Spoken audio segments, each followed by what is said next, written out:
Good afternoon everyone.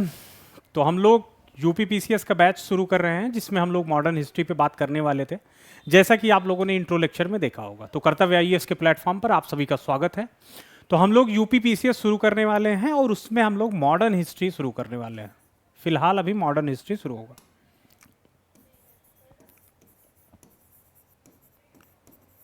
कुछ information आपको हम बता दे रहे हैं, जैसे कि हमारा इकोनॉमी की क्लास चलने वाली है, कुमार सर लेंगे उसे। फिर मॉडर्न हिस्ट्री में आपको डील कर रहा हूं, इसके बाद एंशियंट, और फिर मीडिवल पे हम लोग बात करेंगे। साथ ही अगर देखिए, क्योंकि हमें बैच कंप्लीट टाइम पे कराना है, तो हो सकता है कि आपको एक वीक मॉडर्न हिस्ट्री मिले हिस्ट्री का, और एक वीक आपको पॉलिटी भी साथ में चलती रहे। तो आपके 3 सब्जेक्ट साथ में चलेंगे। फिर बाद में साइंस एंड टेक, और उसके बाद हम लोग कवर अप करेंगे ज्योग्राफी और इन्वायरमेंट इकोलॉजी। तो उतनी बात हम लोग करेंगे। अभी हम मॉडर्न हिस्ट्री आपका शुरू कर रहे हैं और सर आपके साथ इकोनॉमी पे डील करेंगे, ठीक है।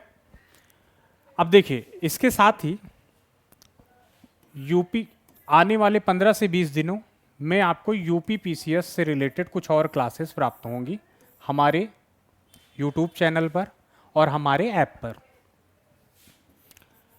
देखिए, यूपी पीसीएस की जो क्लास चलेगी, एक चलेगी स्पेशल की।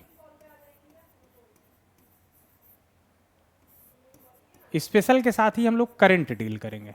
और करंट में क्या होगा, दिसंबर में पेपर है, तो आपका लगभग पीछे के 1 ईयर के करंट हम लोग डील करेंगे यहां पर। शुरुआत में जो होगा ये करंट, वो होगा मंथली,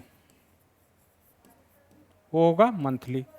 उसके बाद जब हम लोग प्रॉपर मंथ में आ जाएंगे, जिस मंथ तक हम लोगों ने मतलब जो पीछे का मंथ है उसे कवर अप कर लेंगे, तो उसके बाद हम लोग वीकली इस पर बात करेंगे। हर वीक में क्या आया है, क्या हिस्ट्री से कौन सा रिलेटेड है, पॉलिटी से कौन सा रिलेटेड न्यूज आई है यूपी में, उसकी बात हम लोग करेंगे। अब स्पेशल जो यूपी स्पेशल है, इसका ये कैसे पढ़ा जाएगा, इसकी बात हम लोग करते हैं।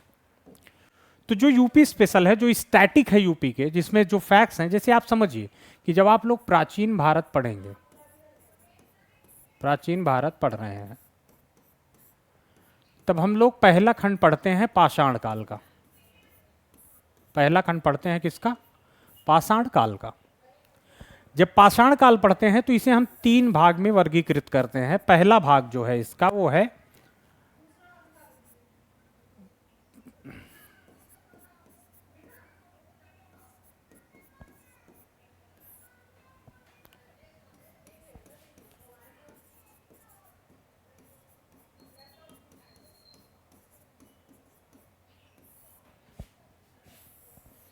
तीसरा है नवपाषाण काल। नवपाषाण काल, ठीक। पूरा पाषाण काल, मध्य पाषाण काल और नवपाषाण काल, इनकी बात हम लोग करते हैं। अब एक बात को समझिए आप कि जब हम यूपी की हिस्ट्री पढ़ेंगे, तो भाई यूपी के लिए कोई काल तो बदल जाएगा नहीं, काल तो बदल जाएगा नहीं। तो आप जब एंशियंट यहां पर पढ़ेंगे, तो उसका आपको डायग्राम ये पता होना चाहिए। डायग्राम आपका यही रहेगा। उसके बाद यूपी से रिलेटेड पूरा पाषाण काल स्थल में क्या कोई स्थल है यूपी में और उसकी क्या विशेषताएं हैं, मध्य पाषाण काल में कोई स्थल है यूपी में और उसकी क्या विशेषताएं हैं, नव पाषाण काल स्थल है कोई, तो उसकी क्या विशेषताएं हैं, ये हम लोग यहाँ पे डील करेंगे। तो ओवरऑल ओवरऑल सारे फीचर वही रहेंगे जो एंशियंट हिस्ट्री में है, बस उसकी चेंजेस होते जाएंगे। उसी के साथ मिडिवल में भी ऐसा होगा, मॉडर्न में भी ऐसा होगा। तो आप लोग ध्यान रखिएगा कि आप अगर एंशियंट हिस्ट्री अच्छे से पढ़ते हैं, आप हिस्ट्री इंडियन हिस्ट्री अच्छे से कवर अप करते हैं, तो ओवरऑल जैसे उस समय राजनीतिक स्थिति भारत की क्या है, मौर्य काल की बात जब हम लोग करेंगे, उस समय धार्मिक और सांस्कृतिक बात करेंगे, तो उससे रिलेटेड यूपी में कुछ नए फैक्ट्स जुड़ जाएंगे, कुछ अनदर फैक्ट्स आपके साथ आ जाएंगे जो सिर्फ यूपी में काम देंगे आपको। और आपका काम जो स्पेशल, इसके लिए जब आप मेंस भी जब आप लिखेंगे तो आपकी अगर ओवरऑल समझ डेवलप है ना, तो आप ओवरऑल जो आपकी समझ है वो अगर डेवलप है तो आप लोग इस पे काम कर सकते हैं। तो आप मेंस भी लिख लेंगे और प्रीलिम्स के जो फैक्चुअल सवाल आते हैं वो तो आपके साथ होंगे ही, कंसेप्चुअल सवाल भी आपके साथ होंगे। देखिए, आप एक बात को हमेशा ध्यान रखिए, जो फैक्चुअल चीजें हैं, जो फैक्चुअल एनालिसिस है या जो फैक्ट्स है, जो फैक्ट है, ये एक टाइम में आप पढ़ेंगे तो बढ़ता जाएगा, लेकिन कुछ टाइम बाद अगर आप पढ़ाई छोड़ते हैं जैसे, तो ये धीरे से आराम से नीचे आ जाता है इसका ग्राफ। लेकिन अगर आप कंसेप्ट पढ़ते हैं और उसको समझते हैं तो पहले थोड़ा कठिनाई होती है, लेकिन धीरे धीरे ये बढ़ता है कंसेप्ट के साथ, फिर फैक्ट भी बढ़ने लगता है। और ये फैक्ट इस तरह इसका ग्राफ नहीं है कि ये तुरंत ही नीचे आ जाएगा, ये आपको लंबे समय तक याद रहेगा। तो कंसेप्ट पढ़ने का फायदा यही है, कंसेप्ट के साथ फैक्ट को पढ़ने का फायदा यही है कि आपको लंबे समय तक फैक्ट भी याद रहेगा और आप मान लीजिए कोई कंसेप्चुअल सवाल पूछता है तब भी आप उसको डील कर पाएंगे।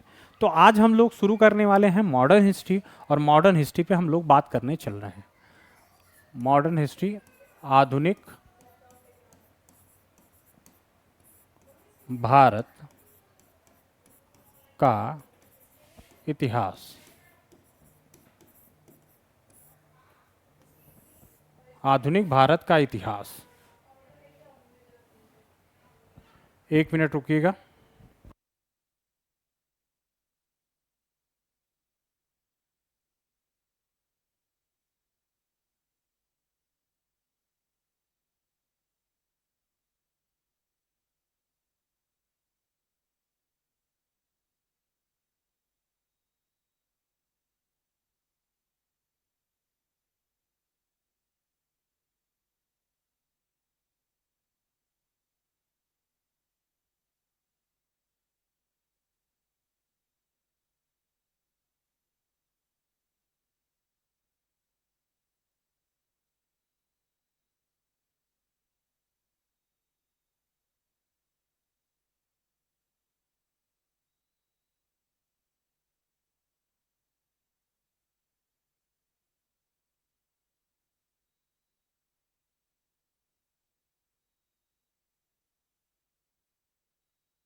तो हम लोग शुरू कर रहे हैं आधुनिक भारत का इतिहास। आधुनिक भारत का इतिहास, जैसा कि हमने इंट्रो क्लास में ही आपको बताया कि आधुनिक भारत के इतिहास को हम 4 खंड में विभाजित करके पढ़ेंगे। 4 खंड में विभाजित करके पढ़ेंगे। वो खंड आपको हमने पहले भी बताया है। पहला है 18वीं सदी का इतिहास। फिर दूसरा खंड है उपनिवेशवाद।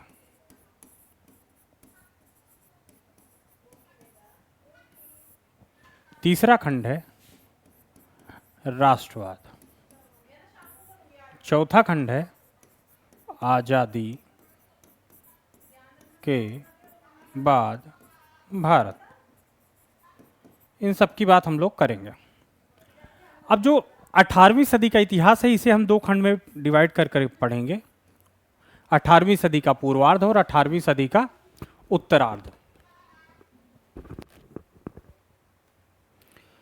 चलिए देखिए, उपनिवेशवाद के 3 चरण हैं। वाणिज्यवाद का चरण है पहला, दूसरा है औद्योगिक चरण, तीसरा है वित्तीय चरण। फिर राष्ट्रवाद की बात करते हैं। देखिए, आप एक बात को समझिएगा कि हम मॉडर्न हिस्ट्री को 4 खंड में बांट कर देख रहे हैं जिससे आपकी कंसेप्चुअल समझ अच्छे से बन पाए। अब बात को समझिए कि 18वीं सदी का जब हम पूर्वार्ध, 18वीं सदी का उत्तरार्ध हम देखेंगे तो जब धीरे धीरे जब उसमें क्षेत्रीय राज्यों के साथ जब ब्रिटिश कंपनियों का संघर्ष होगा, तब धीरे धीरे ब्रिटिश के खिलाफ विद्रोह उत्पन्न होगा और धीरे धीरे अब क्या होगा, 1857 में विद्रोह होगा और फिर धीरे धीरे लोग शिक्षित होंगे और राष्ट्रवाद का रूप लेने लगेगा। तो ये धीरे धीरे पनप रहा है राष्ट्रवाद का बीज, ये भी आपको देखना है। तो कहने का मतलब ये है कि ऐसा नहीं है कि यहाँ 18वीं सदी की बात कर रहे हैं तो यहाँ राष्ट्रवाद नहीं आ सकता है, तो राष्ट्रवाद भी आएगा, लेकिन मोटा मोटा क्या है कि जिस चीज़ की प्रवृत्ति ज़्यादा दिखेगी उस समय हम उसके हिसाब से डिवाइड करके देख रहे हैं। बात को समझिए।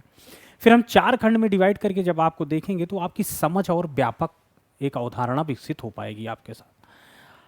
आप एक बार जब पढ़िएगा, जब एक टॉपिक कवर हो जाए उसके बाद आप अपनी समझ को देखिएगा, आपके दिमाग में एकदम प्रॉपर आपके दिमाग में खाका बनेगा कि हमने मॉडर्न हिस्ट्री इतना पढ़ा है और यहाँ पर ये फैक्ट हमको डालने हैं। मान लीजिए आप कोई पढ़ते हैं, अवध से रिलेटेड फैक्ट पढ़ते हैं, तो आपके डायग्राम में किस जगह अवध पे आएगा आपको पता रहेगा कि हम अवध में ये फैक्ट बढ़ा रहे हैं, और दिमाग में आपकी इमेज बननी चाहिए कि हाँ मैंने ये पढ़ा था और इस तरह मैंने पढ़ा था। ठीक है, इसी तरह आपको ज़्यादा समय तक याद रहेगा, ध्यान रखिएगा। तो चलिए आगे बढ़ते हैं। तो हम लोग 4 खंड में इसे विभाजित कर रहे हैं, पहला, दूसरा, तीसरा और पहला, दूसरा, तीसरा और चौथा।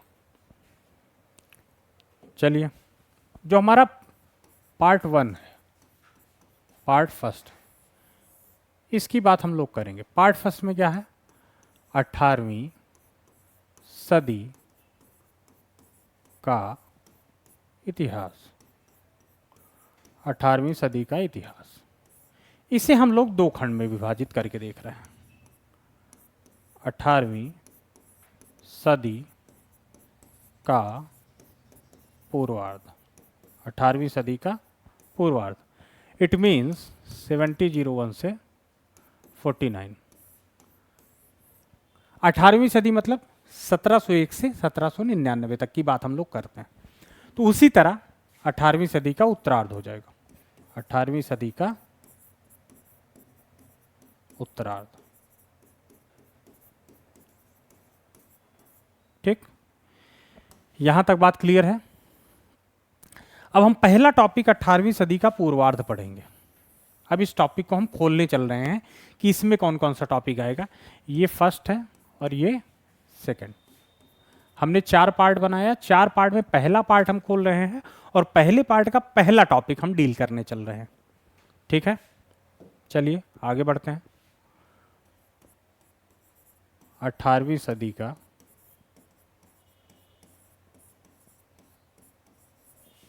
पूर्वार्ध।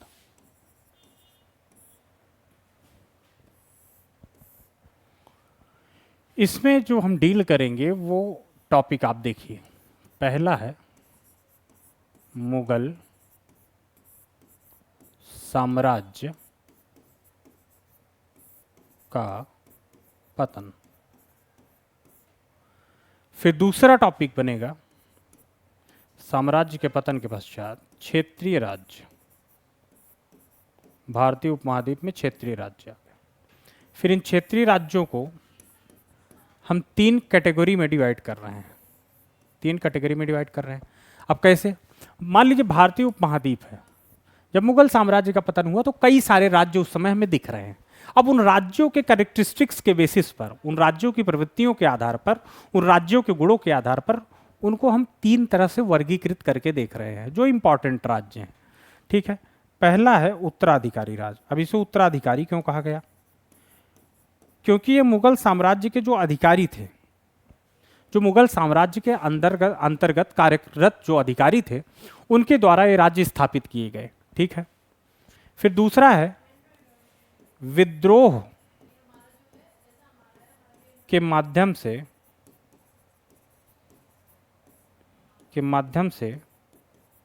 स्थापित राज्य, विद्रोह के माध्यम से स्थापित राज्य। फिर तीसरा है मुगल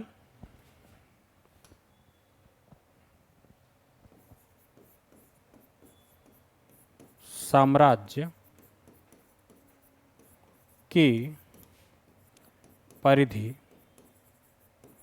से बाहर के राज्य। मुगल साम्राज्य की परिधि से बाहर के राज्य। अब इसी फिगर को हम लोग आगे बढ़ाएंगे क्योंकि ये आपका फिगर, एक टॉपिक जो है वो एक ही पेज में कवर अप हो जाए। इसमें हम लोग 3 पे डील करेंगे, ठीक। पहला है अवध राज्य जो है, फिर बंगाल का राज्य है, फिर हैदराबाद है।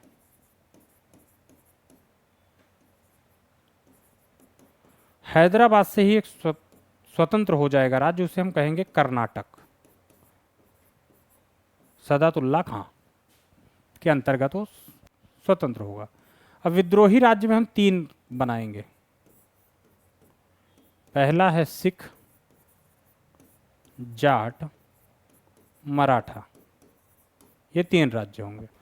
मुगल परिधि से बाहर के राज्य में हम 2 इंपॉर्टेंट हैं, कालीकट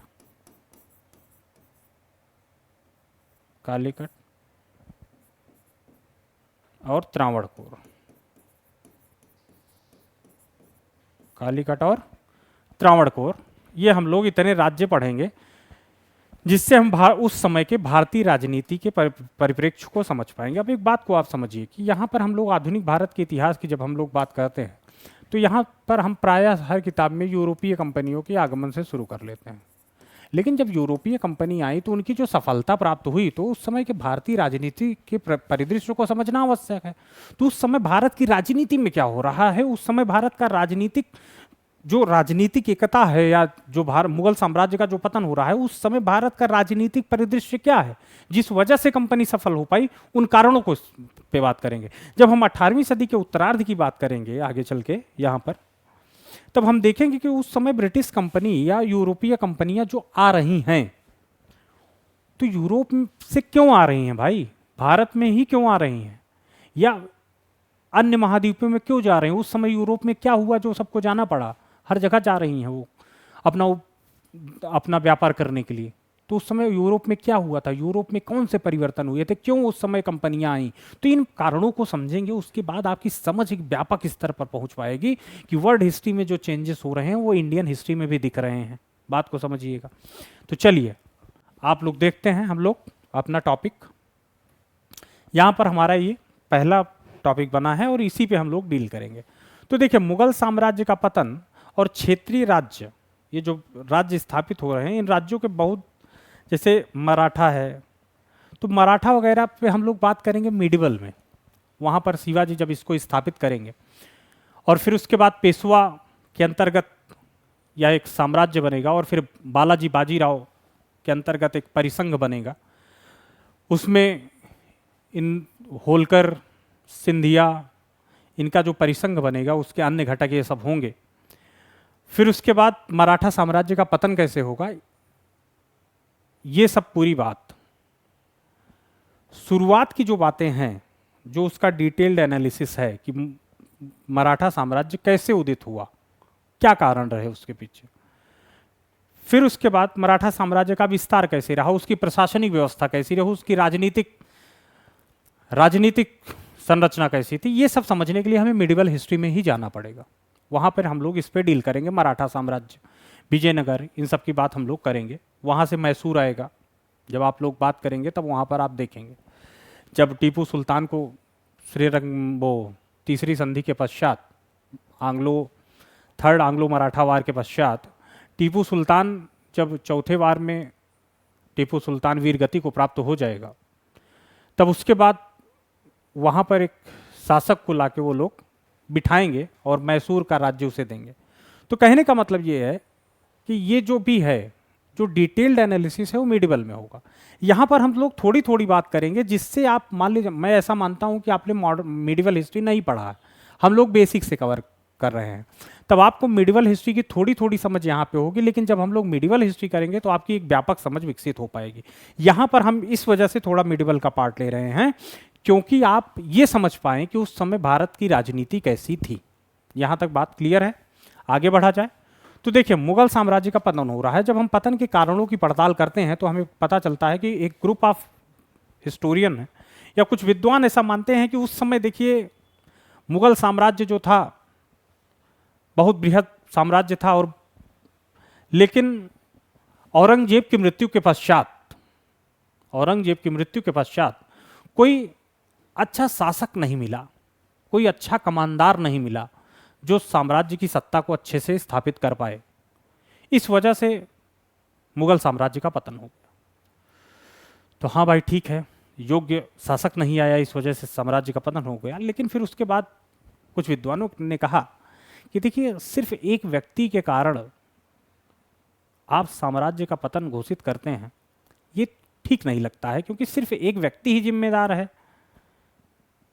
तो उन्होंने कहा कि देखिए, जब मुगल साम्राज्य आया और अपने आप को मजबूत कर रहा था, तो उसने एक प्रशासनिक संस्था बनाई जिसे आप लोग जागीरदारी मनसबदारी के नाम से जानते हैं। जागीरदारी व्यवस्था या मनसबदारी व्यवस्था, जिसमें जागीरदार नियुक्त होते थे, तो उनकी एक प्रशासनिक व्यवस्था थी।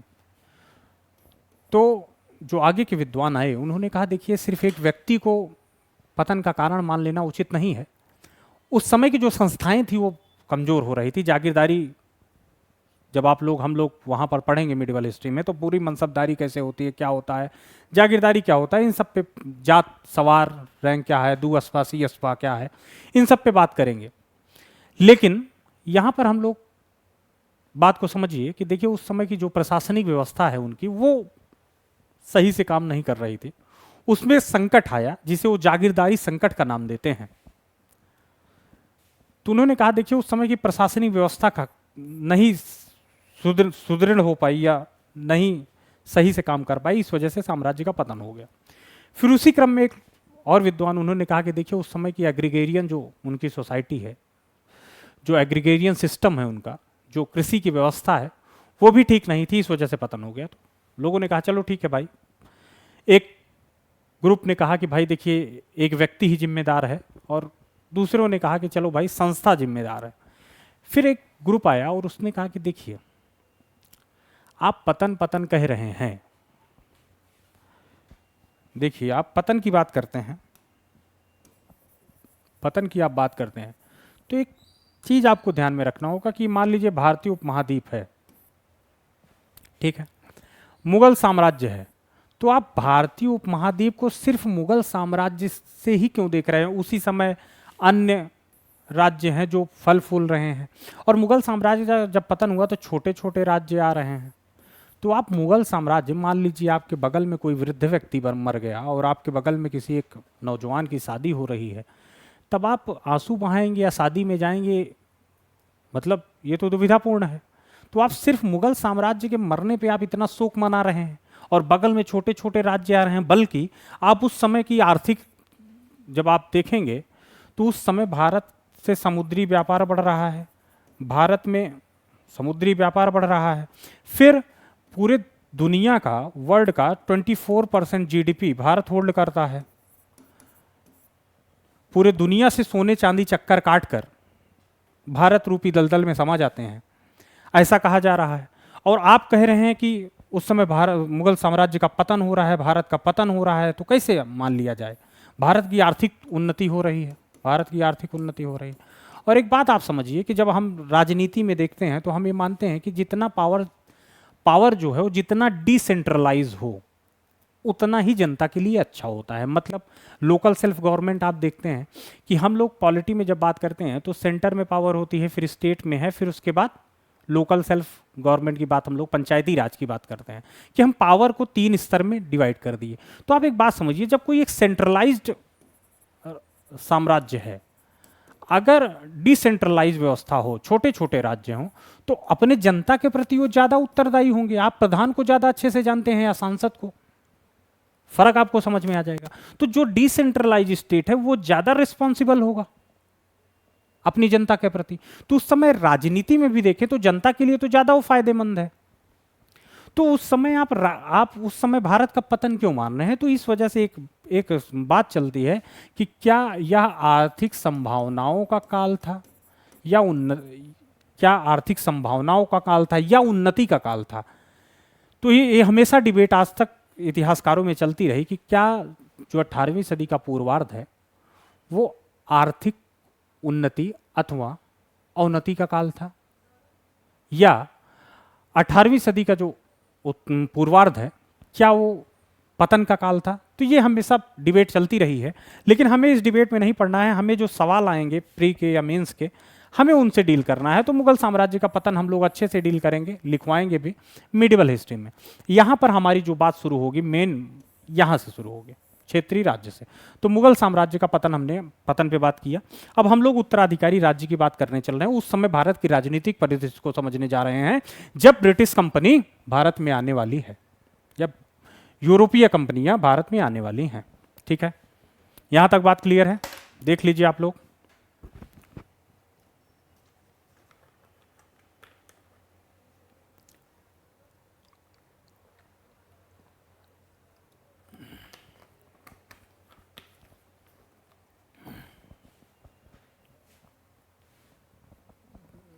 चलिए देखते हैं।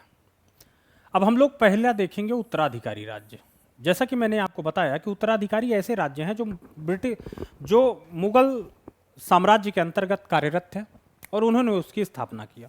तो पहला जो राज्य है अवध, इसकी बात हम लोग करने चल रहे हैं। अवध की बात करते हैं।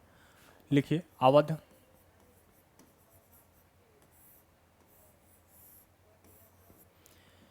पहला काम आपका है कि आप मैप में जाके इसको देखेंगे। 18वीं सदी का आप मैप निकालिए, गूगल पे भी मिल जाएगा, आपके एटलस की बुक में भी मिल जाएगा, वहां पे आप अवध को रेखांकित कर सकते हैं। फिर अवध की स्थापना कैसे हुई इसकी बात हम लोग करते हैं। तो 1722 में पहला पॉइंट जो है, 1722 में सादत खां द्वारा स्थापित किया गया। ठीक, हम कुछ बेसिक फैक्ट्स यहां पे आपको बता रहे हैं, जितना आपको याद रह जाए उतना ही याद रखिएगा। फिर हम लोग जब क्वेश्चन को डील करेंगे अवध से रिलेटेड, 18वीं सदी से रिलेटेड, तब वहां पर आपको कुछ और फैक्ट्स मिल जाएंगे, उनको भी इसी जो ये हमारा मैप है इसी में बांध के रखिएगा। मान लीजिए अवध से रिलेटेड जो फैक्ट आ रहे हैं इसके नीचे होने चाहिए, बंगाल से रिलेटेड इसके, हैदराबाद से रिलेटेड इसके, कर्नाटक से रिलेटेड इसके, सिख से रिलेटेड इसके, यहाँ पर सब आप लिखते चलिएगा। ठीक है, फिर इनके उत्तराधिकारी सफदरजंग हुए।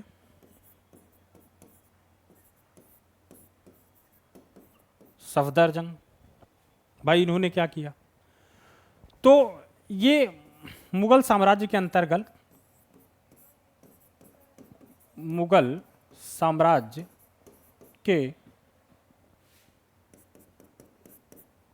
अंतर्गत वजीर का पद प्राप्त की, जिससे इनको नवाब वजीर कहा गया। नवाब वजीर कहा। ठीक, ये हो गया। फिर आगे देखते हैं।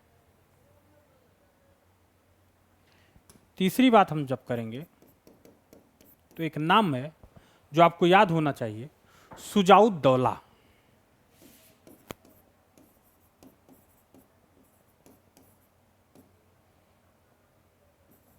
ये कौन है?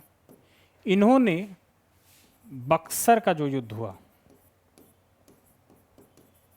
उसमें भाग लिया था कासिम और शाह आलम द्वितीय के साथ। ठीक है, तो ये तीन तथ्य हैं जिन्हें आपको यहां पर याद रखना है। आगे जब हम लोग क्वेश्चन करेंगे तो वहां पर अवध से रिलेटेड जो तथ्य आएंगे उनको भी आपको ध्यान में रखना पड़ेगा। ठीक है, तो अवध की बात हमने किया कि अवध की स्थापना सादत खां द्वारा स्थापित किया गया 1722 में। सफदरजंग मुगल साम्राज्य के अंतर्गत वजीर का पद प्राप्त किए, जिसे नवाब वजीर कहा गया। फिर बक्सर के युद्ध में भाग लेने वाले सुजाउद्दौला हैं, जिनका नाम आप लोग को याद रखना चाहिए, क्योंकि battle of Buxar, battle of Plassey बहुत इंपॉर्टेंट है आधुनिक भारत में, बहुत इंपॉर्टेंट घटना है। ठीक है, चलिए आगे बढ़ते हैं और बंगाल की बात करते हैं। बंगाल की बात करते हैं। बंगाल में क्या हुआ कि 1700 ईस्वी में औरंगजेब ने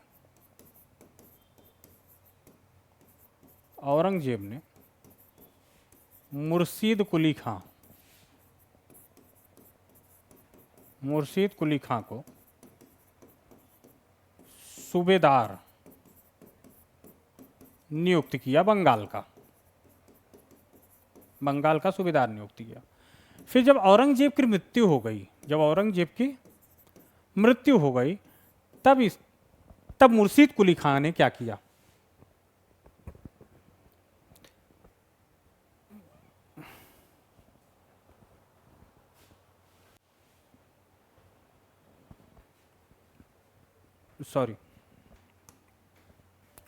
सूबेदार ने दीवान का पद दिया, दीवान नियुक्त किया। फिर उसके बाद मृत्यु के पश्चात इन्होंने क्या किया कि होता क्या है कि दीवान होता है और एक होता है सूबेदार।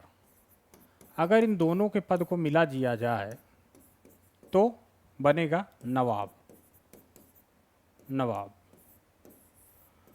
तो इसने किया क्या, ये दीवान तो नियुक्त हुआ था, औरंगजेब की मृत्यु के पश्चात मौके के देखते हुए मुर्शीद कुली खां ने सूबेदार के पद पर कब्जा कर लिया, फिर अपने आप को नवाब घोषित कर लिया। फिर इसके उत्तराधिकारी जो हैं, इसने क्या किया कि सूबेदार मृत्यु के पश्चात सूबेदार पद पर कब्जा कर लिया।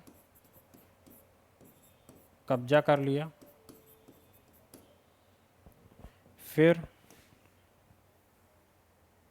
पहली घटना है बंगाल की बात हम लोग कर रहे हैं। फिर दूसरी बात हम लोग जब बंगाल में करेंगे तो ये नवाब बन गया है। अब कुछ उत्तराधिकारियों का नाम आप ध्यान रखिएगा, जैसे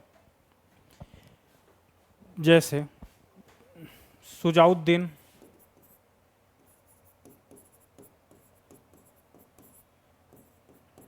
1727 से 39 तक। उसके बाद सरफराज आएगा 1739 से 40 तक। बस वैसे सामान्य आपको याद न रहे तब भी ठीक है, लेकिन नाम थोड़ा दिमाग में रखिएगा कि इनके उत्तराधिकारी हैं सुजाउद्दीन। फिर उसके बाद सरफराज के टाइम पर क्या हुआ, तीसरी बात बंगाल के संदर्भ में हम लोग करेंगे कि एक सैन्य अधिकारी,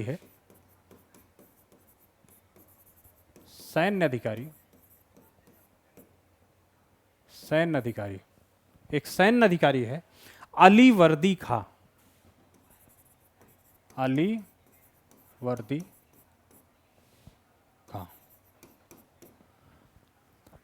इसने बंगाल के नवाब के पद पर कब्जा कर लिया।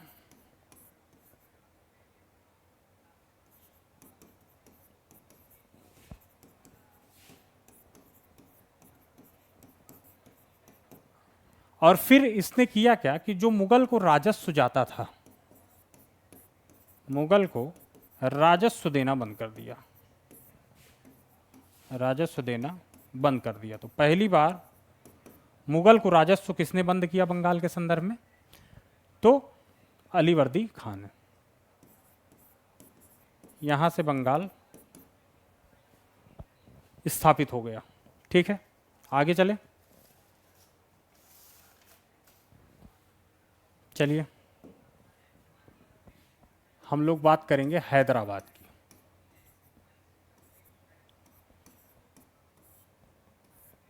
हैदराबाद में क्या है कि चिंगलीज खां के नाम से आप जिसको जानते हैं, या निजामुल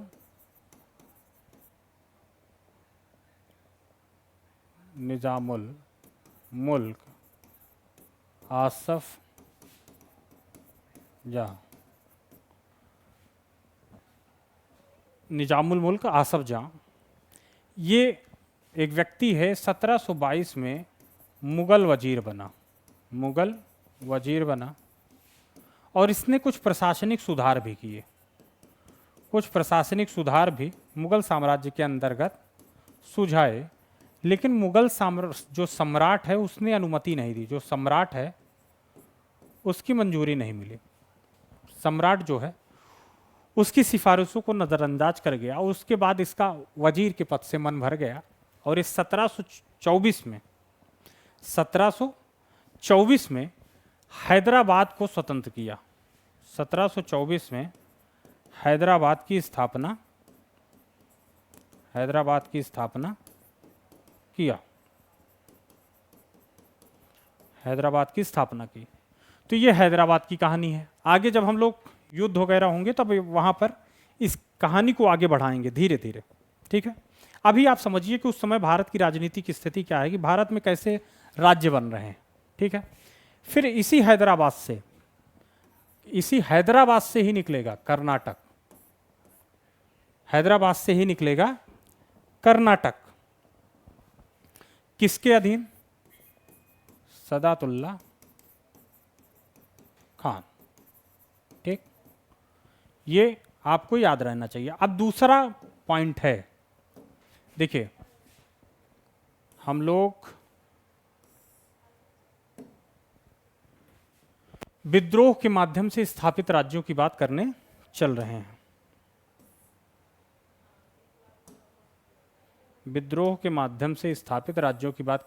हैं। यहां तक बात हो गई है। इनसे रिलेटेड फैक्ट आपको और मिलेंगे, आप लोग किताबें पढ़िएगा, उनको यहां पर एडजस्ट करिएगा। दूसरी बात यह है कि आप लोग क्वेश्चन आपको मिलेंगे तब आप डील करेंगे अच्छे से। तो दूसरी बात हम लोग चलिए करते हैं, विद्रोह के माध्यम से स्थापित राज्य।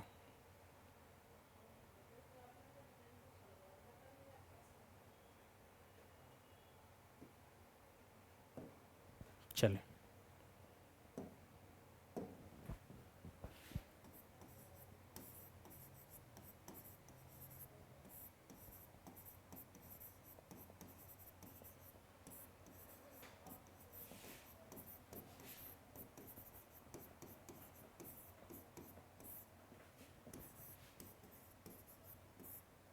विद्रोह के माध्यम से स्थापित राज्य, इसकी बात हम लोग करने चल रहे हैं।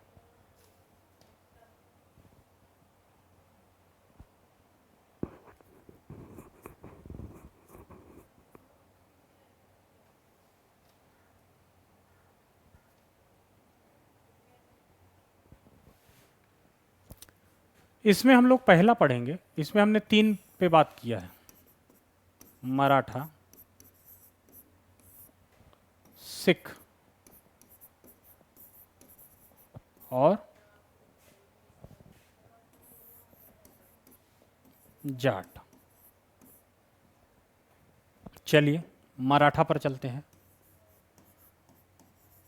जब हम मराठा की बात करते हैं तो आपको पता है कि इसकी स्थापना कैसे हुई, स्थापना के संदर्भ में कौन कौन सी बातें प्रचलित हैं, इनकी बात हम लोग करेंगे मेडिवल में।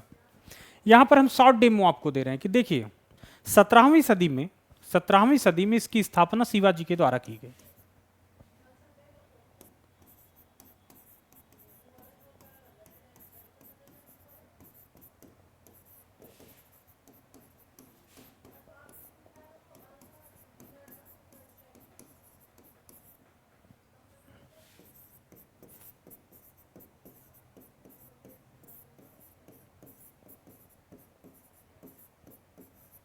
ठीक, फिर आगे क्या हुआ? मुगल साम्राज्य के विघटन के पश्चात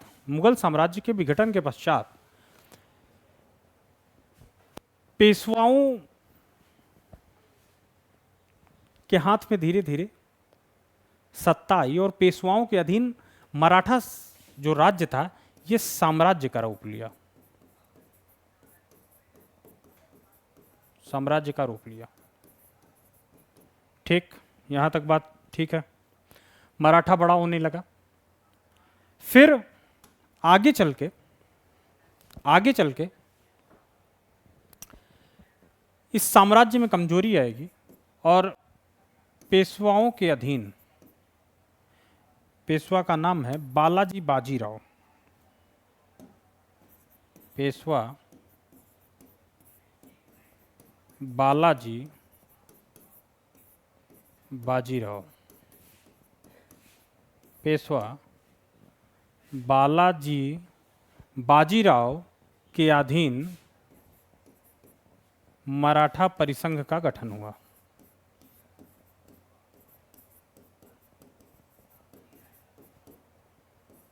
परिसंघ मतलब कॉन्फेडरेशन, इंग्लिश में कहते हैं। जैसे मान लीजिए एक राज्य है, बड़ा राज्य है मान लीजिए पहले, तो इसके अंदर छोटे छोटे प्रांत बनाए जाते हैं। परिसंघ में ऐसा है कि सेंटर में मान लीजिए है तो ये ऐसे धीरे धीरे ऐसे समझिए इसको, इस फिगर को समझिए, मतलब उसके अन्य घटक हैं और बी सेंटर में पेशवा है, सेंटर में पेशवा है। तो इसके अन्य घटकों को देख लेते हैं। इसके जो मराठा परिसंघ है, आप फेडरेशन कॉन्फेडरेशन आप लोग समझते हैं, आप लोग समझ लीजिएगा, जाके पॉलिटी में आप लोग ध्यान दीजिएगा। तो मराठा परिसंघ का निर्माण हुआ जिसके सेंटर में कौन है, पेशवा है, सेंटर में पेशवा है। और उसके अन्य घटक कौन कौन से हैं, इस परिसंघ के घटक कौन कौन से हैं? इस परिसंघ के घटकों की हम लोग बात करते हैं तो ग्वालियर के सिंधिया, ग्वालियर के सिंधिया, इंदौर के होलकर, इंदौर के होलकर पहला। दूसरा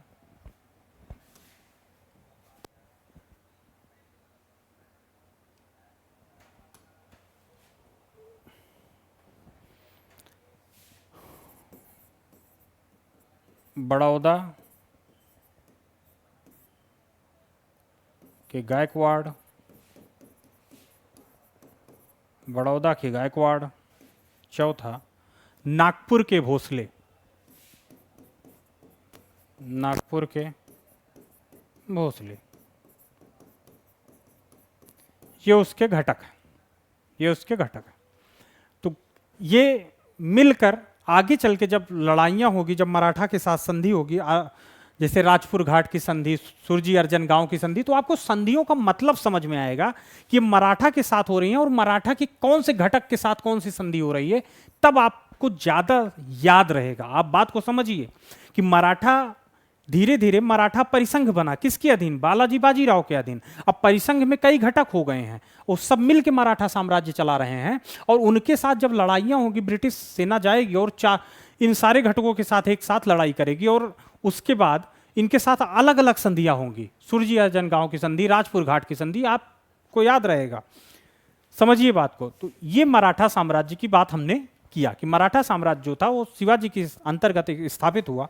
उसके बाद धीरे धीरे वो मराठा राज्य साम्राज्य का रूप लिया पेशवाओं के अंतर्गत, और पेशवाओं के अंतर्गत धीरे धीरे मराठा साम्राज्य, जब फिर बालाजी बाजीराव के समय तक मराठा साम्राज्य परिसंघ का रूप ले लिया। और परिसंघ में 4 घटक जिनकी बात हम लोग करेंगे, ग्वालियर के सिंधिया, इंदौर के होलकर, बड़ौदा के गायकवाड़ और नागपुर के भोसले। इनकी बात हम लोग करते हैं। आगे चल के जब संधियां होगी तो आपको और व्यापक समझ में आएगा, और आगे चल के जब युद्ध होंगे तो उस समय क्या घटनाक्रम हुआ ये बात हम लोग करेंगे। फिर जब हम मिडिवल हिस्ट्री में बात करेंगे तब आपको समझ में आएगा कि मराठा में क्या, कैसे पेशवा मजबूत हुआ, कैसे मराठा साम्राज्य स्थापित हुआ, फिर पेशवाओं का क्या क्रम है, कौन कौन से लोग आए और कौन कितना मजबूत था। इन सब की बात हम लोग मिडिवल में करेंगे, वो मिडिवल का पार्ट है। यहां पर हम लोग इतनी समझ विकसित कर रहे हैं कि मराठा साम्राज्य के साथ जब जब संघर्ष होगा तब आपको समझ में आएगा कि मराठा साम्राज्य के साथ संघर्ष किसका हो रहा है और उस समय पेशवा कौन है या घटक कौन है। इन सब की बात हम लोग करेंगे। ठीक है, यहां तक बात क्लियर है। आगे बढ़ा जाए। अब हम लोग देखेंगे सिख राज्य। अब हम लोग देखेंगे सिख राज्य। तो देखिए, सिख एक धार्मिक पंथ था। सिख एक धार्मिक पंथ था जिसमें आप लोग जानते हैं, सिख एक धार्मिक पंथ है, गुरु नानक के अधीन एक धार्मिक पंथ था। लेकिन धीरे धीरे हुआ क्या कि इनका संघर्ष साम्राज्य के साथ हुआ। इनका संघर्ष साम्राज्य के साथ हुआ और ये पंथ धीरे धीरे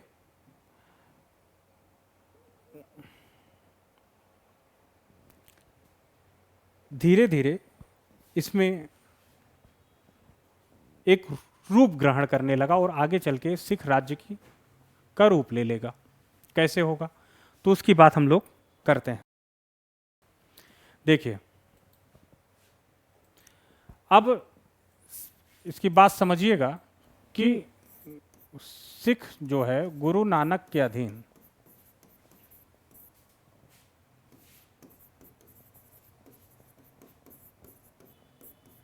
एक धार्मिक पंथ था, एक धार्मिक पंथ था।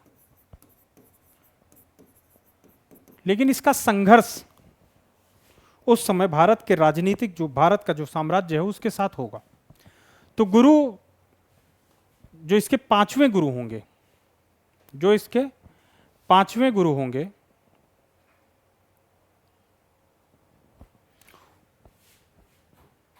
पांचवें गुरु गुरु अर्जन देव, अर्जन देव की शहादत होगी।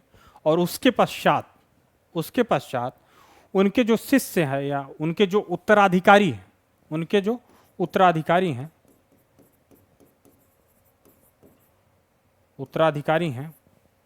अर्जन देव, हरगोविंद सिंह, गुरु हरगोविंद सिंह, वो इनके जो उत्तराधिकारी हैं हरगोविंद, गुरु हरगोविंद, इन्होंने सिख पंथ का सैन्यीकरण किया। सैनिकीकरण कर दिया, ठीक है। उसके बाद आगे चल के जब 9वें गुरु गुरु तेग बहादुर की मृत्यु होगी या उनकी शहादत होगी जब, तब गुरु गोविंद सिंह इसे और शक्तिशाली बनाएंगे। जब इनके 9वें गुरु गुरु तेग बहादुर की शहादत होगी, उसके पश्चात गुरु गोविंद सिंह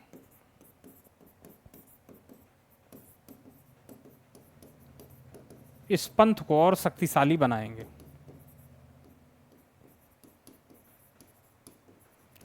लेकिन आगे चलकर 1764 में अमृतसर में,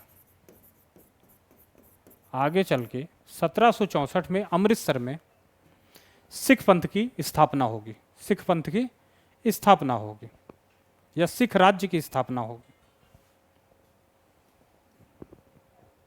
सिख राज्य की स्थापना होगी और आगे सिख राज्य के राजा रणजीत सिंह, राजा रंजीत सिंह, राजा रणजीत सिंह के अंतर्गत सिख एक शक्तिशाली राज्य के रूप में उभर कर सामने आएगा। जब हम लोग आगे चल के जब संधियां वगैरह की बात करेंगे, जब सिख साम्राज्य का संघर्ष होगा, जब सिख राज्य का संघर्ष होगा ब्रिटिश कंपनी के साथ, तब आप देखेंगे रणजीत सिंह के रोल को। तो ये है सिख साम्राज्य की कहानी जिस पे हमने बात किया कि गुरु नानक के अधीन एक धार्मिक पंथ था और पांचवें गुरु अर्जन देव की शहादत के पश्चात उनके उत्तराधिकारी हरगोविंद सिंह ने इसका सैनिकीकरण कर दिया। और उस तत्पश्चात उसके बाद जब 9वें गुरु का शहादत हुई गुरु तेग बहादुर की, तब उसके बाद गुरु गोविंद सिंह ने इसको और शक्तिशाली बनाने का प्रयास किया। उसके पश्चात 1764 में अमृतसर में सिख राज्य की स्थापना हुई और आगे राजा रणजीत सिंह इसे एक शक्तिशाली राज्य के रूप में स्थापित करेंगे। तो यहां तक बात क्लियर है। हम लोग जाट साम्राज्य की बात करते हैं। चलिए, तो ये आगे और भी क्लियर होगा जब आप लोग मिडिवल पढ़ेंगे। उसके बाद जब आप लोग मॉडर्न में ही जब हम लोग संधियां वगैरह जब पढ़ेंगे, तब वहां पर उस समय युद्ध की जब कहानी या घटनाक्रम को आप समझेंगे, तब आपको और समझ में और क्लियर होगा। यहां तक बात क्लियर है। आगे चला जाए।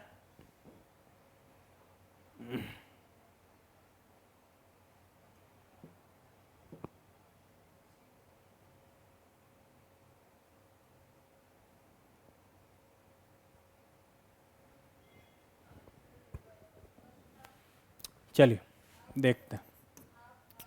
जाट जो हैं वो किसान और जमींदार थे। किसान और जमींदार थे। फिर उन्होंने उस समय का जो राज्य है, मुगल राज्य के पश्चात जो मुगल राज्य है या मुगल साम्राज्य है, जो उसके विरोध में ये लोग विद्रोह करेंगे और उस विद्रोह का नेतृत्व करेंगे गोकुल जाट 1667 में। गोकुल जाट 1667 में। लेकिन सफलता नहीं मिलेगी।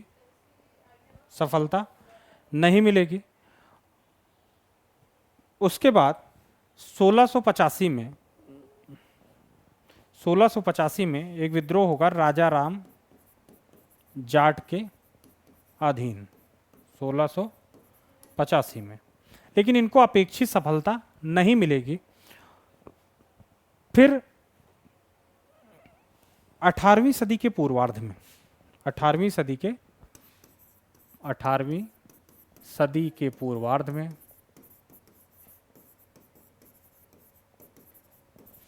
सिख राज्य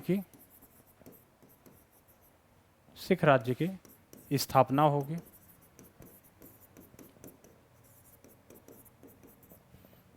सिख राज्य की स्थापना होगी।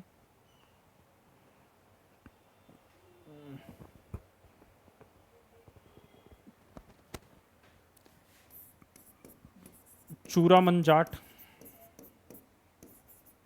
और बदन सिंह जाट के अंतर्गत ये दिल्ली, मथुरा, आगरा के हिस्सों पर ये राज्य होगा, कि कुछ हिस्सों पर ये होगा और सिख राज्य स्थापित हो जाएगा।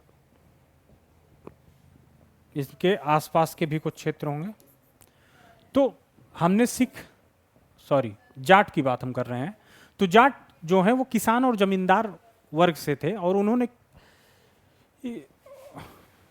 उस समय का जो साम्राज्य है उसके विरोध या उन्होंने उससे विद्रोह किया। और विद्रोह जब किया तो पहला जो विद्रोह है उसे हम देखते हैं गोकुल जाट के अंतर्गत, फिर राजा राम जाट के अंदर, लेकिन इनको अपेक्षित सफलता नहीं मिलेगी। आगे चल के 18वीं सदी के पूर्वार्ध में चूरामन जाट और बदन सिंह जाट के अंतर्गत सिख राज्य की स्थापना होगी, जो दिल्ली, आगरा और मथुरा के आसपास के क्षेत्रों को मिलाकर स्थापित होगा। जाट राज्य की स्थापना होगी। बार बार मैं सिख बोल रहा हूं तो उसके लिए सॉरी।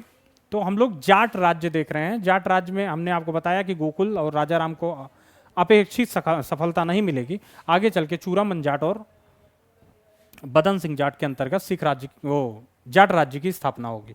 तो आज के लिए इतना ही है। हम लोग कल जो हमारा टॉपिक होगा वो होगा मुगल साम्राज्य की परिधि